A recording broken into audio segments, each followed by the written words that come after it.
As vast as our imaginations, our hopes, our dreams. So much land, so much life. Vast abundance, both natural and human-made. Made ever more abundant with the miracle, hidden on top of the mountains and beneath the soil.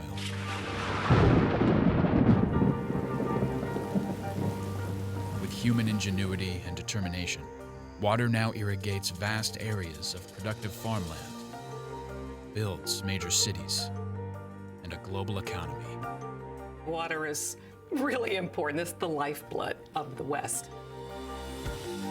Without water, there's no life, and there's no economic activity. From the original inhabitants to now, life in the West has always been dictated by water. Utilizing that water has always required cooperative efforts. But our way of life is at risk. Over-allocation of water and emerging climate extremes are forcing new, more measured thinking about this precious resource.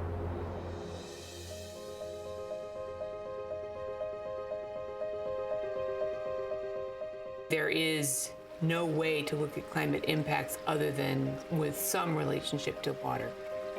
We saw our water being taken away from us. We know the devastation that happens from that. American optimism. The future is always waiting to be taken. But there's that reality out there. But despite the realities we face, we at the Babbitt Center see a bright horizon. And we see a path forward together. A path that reconnects us with our land. Land is often very available, but water is increasingly rare. So we need to begin to think about that nexus, and we are thinking about that nexus. People take land for granted, but they should understand that it has gigantic bearing on their quality of life and how they actually relate to the world. We've siloed the management of water and land to the detriment of both.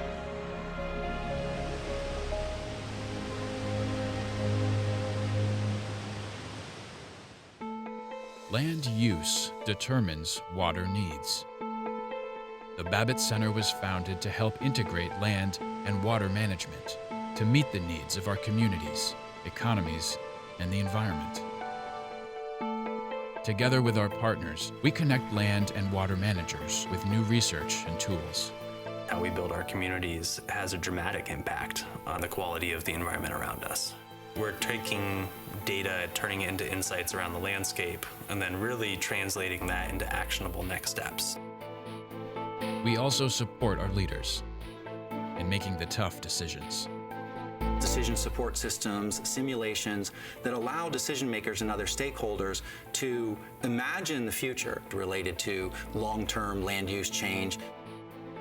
So let's say we're able to cut our per capita water demand by up to 40%. So we'll run the model and see the effects of that policy on the outcome. The impact of our land use decisions on how much water is being used. To make those difficult political decisions, you need public support. And to create fertile ground for new ideas, we convene diverse interests. For example, bringing journalists together with water and land experts to help inform the public about how these issues may impact their lives. If you're an everyday citizen here, the stakes in terms of the water issues here are not that tangible. When people turn on the tap here, water comes out. One of the reasons I came to this conference was to try to clarify that connection for readers and for the public without having to have some sort of crisis hit them.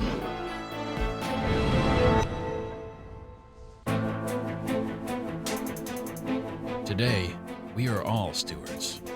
Now, it falls to us to adapt to uncertain times, to use water and land in better ways, to keep the miracle alive.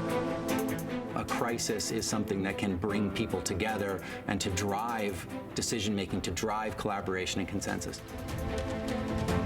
When there is trust, then you start creating things, developing ideas.